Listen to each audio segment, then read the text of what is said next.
congratulations on this movie. Now, I remember seeing it when it was at TIFF in 2019. I remember watching it, and I just loved it. And you were here for that. What was it like for you to come here and be a part of that film festival? It's so wonderful. We were blown away, firstly, to be accepted. And, you know, I have to like confess, in my huge embarrassment, I didn't realize how big a deal TIFF was. I don't know what planet I was living on as an actor, but Louise, my sister, was saying it's a really big deal because Louise, my older sister, is the producer of the film. Yes. So I was simply blown away. We got up and I was like, oh, I think it's a really big festival. I just thought it was like the Toronto Film Festival, but I didn't know it was on that scale of like an international. But we had a ball, and the film, as you know, was so well received, and such a lovely audience participation at the end, and the reactions and the conversations, and just meeting people in the streets as we went up and down, and, you know, beautiful city, and met people, and it was magic. I mean, you know, we really were not prepared for the reaction that Bump got anywhere, you know. I mean, we had all of last year, we were going to Boston, we were meant to go to Luxembourg. I don't know the other festivals Louise and I did on Zoom, but sure, it's just, you know, it was so opened, just received so openly, you know. Yeah, well, it is such a great movie, and it's just, you know, I have to say, I loved your character Pamela. You know, she's such a free spirit. She clearly loves her daughter, and she clearly had made us know she made a little mistake there, but she embraces it. And, you know, I wanted to ask you, I mean, how much did you relate to this woman? Even a teeny bit. I mean, I could relate to her, you know, in a few ways. I mean, I definitely, you know, I could relate to the stories between her and her friends. Oh, what did you do last night? Oh, how did you get home? And you went home, you know, with a guy. And I mean, it was, you know, if it wasn't something I personally had experience of, you know, or could relate to, I certainly had close friends that were very much, you know, from that world. And some of my friends did get pregnant after one night stands, and, you know, or small affairs. So, you know the horror and the impact of that. So I was certainly briefed in a few areas as regards Pamela's reaction and how she was going to cope with it. But I think it was just so well exposed. You know, she was obviously a very vulnerable, delicate woman. And I've definitely felt that vulnerability in my life, and I felt that delicate in my life. So I certainly was able to relate to that element of it. And I just feel, you know, it was a story that is forever unexplored and unexplained, you know, human vulnerability and mistakes that we made, and then how we actually react to those, and how we actually, you know, be someone that has learned from them, or maybe, you know, do we find our wisdom from those mistakes, you know. So I think I could relate to her maybe in a bit of a paradigm shift in her life. I've certainly had those in my life where kind of, right, enough of this, or enough of that, or enough of that person, or that, you know, reaction. So yeah, I mean, I think she's so human and so real. It was pretty obvious, and it was a real honor, you know, to get the chance to play a character like that. Yeah, absolutely. And tell me a little bit about your relationship with Lola, because I love her. I've had the opportunity to chat with her too. She's a budding young star. I mean, she is so good. But your relationship in the film is so real. It's so mother-daughter, you know, we don't always get along. She's very, you know, she's messed up. She doesn't know what to think. Like, my mother got pregnant, like, it should be the other way around. I mean, it really shouldn't, but you know what I mean, right? Like, it's such a, exactly, we don't see this kind of story. But your relationship on screen was lovely. Did you guys know each other from before? Did you hit it off immediately? We hit it off immediately. We'd met very briefly a few years before at an agent gathering in our agency. We're both with Hamilton Hodel. So we had a lovely chat one night, and she was just so beautiful and so tiny, and so, you know, she was in Belfast, so she knew who I was. And so we had a great chat. And then when Louise was looking to cast the daughter, she said, do you remember Lola? I said, I do, of course. And Louise said, I think Lola would be perfect. And I was like, yep, she'd be absolutely perfect. So we had a lovely 4-day workshop in Belfast where we basically, you know, ran through the whole script and basically built the sort of structure between the two of us, and just filled it in. Obviously Tess had written it so beautifully, the relationship and the humiliation that the daughter felt because of her mum's pregnancy definitely came from a reaction that Tess had witnessed an exchange in her office from a woman that she worked with who was a mature mother. And Tess said, oh God, what would you do if you... I think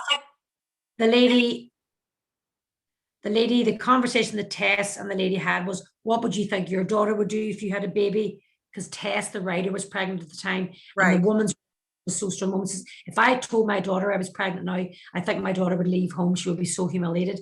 So, Tess was pretty sort of blown away by this, that they would be so strong. But so we kind of the idea, the acorn for the film. Yeah, it's really, it makes you think. There's no question about it. And then for you, I don't think that you would go method for this and become pregnant, So what was it like to put on that leotard and wear that uncomfortable bump? How did you feel? How does it make you feel as an actor?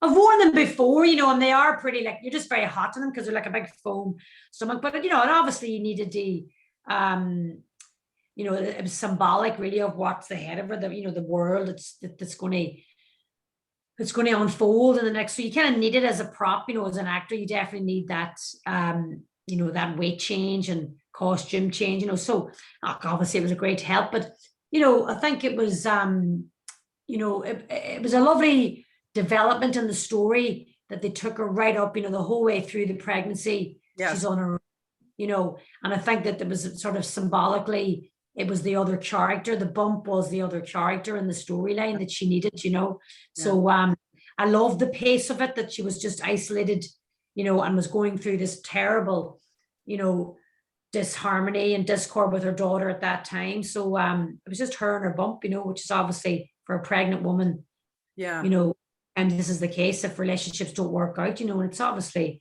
such a common problem for so many women, such a common issue, that you can end up, women get pregnant and they maybe have tried all their lives to get pregnant, and, they end up having the baby of their own, or, the husband isn't there and their partner is not present, either if they're physically there, they might not be mentally or spiritually there, Yeah, absolutely. Now, we all know you're such a great actress, but you're also a great singer. And, when are we going to get some more music from you? What's going on? Did you do anything during maybe pandemic that you were working on some music?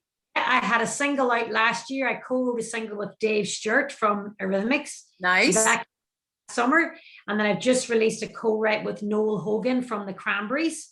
So that came out on the April 16th. So that's just been there. And then I'm almost finished my 4th album, and that'll be coming out next spring with my own musicians that I work with yet.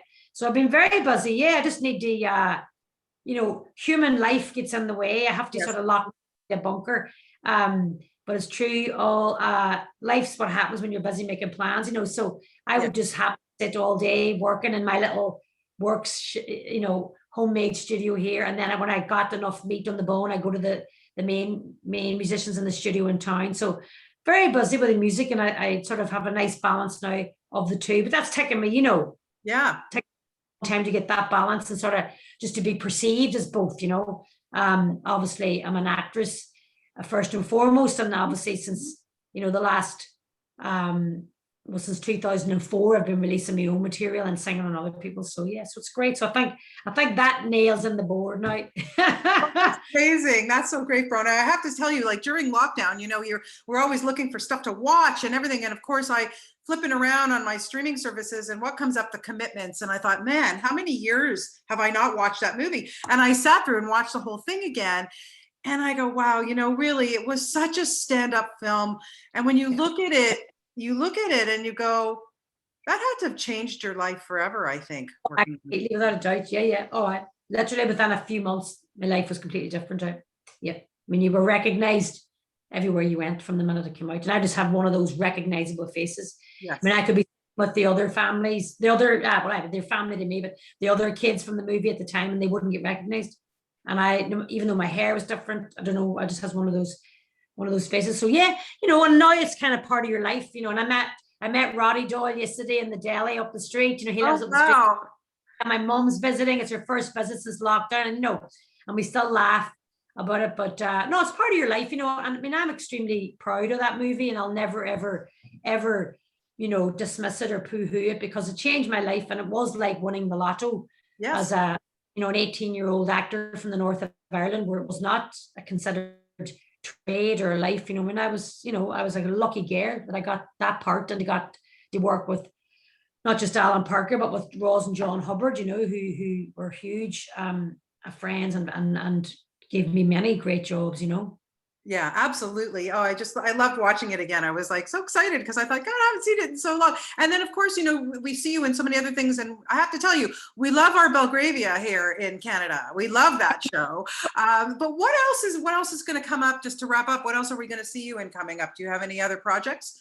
Yes, I'm about to appear again in series 3 of Brassic, which is a very funny Sky comedy. Oh my God, that's such a good show. Yeah.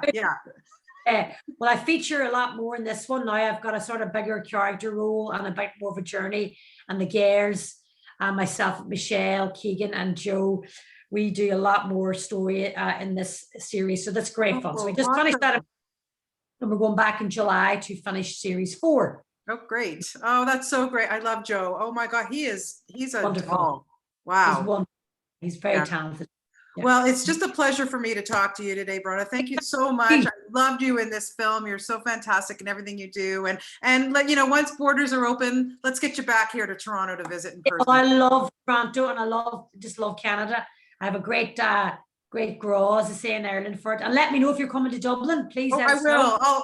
I'll let Ali know, and she'll hook us up. I think I'm gonna aim to try and get there in May for when my son graduates. So that's my goal. May 2022. We should be safe by then. Yeah. Should be. Whatever. Let me know. But lovely to meet you properly. Oh, I would love to. It'd be my thrill. Thank you so much for your time today. Bonnie, thank you so much. God bless. Okay, God bless. Take care. Bye-bye. Thank you.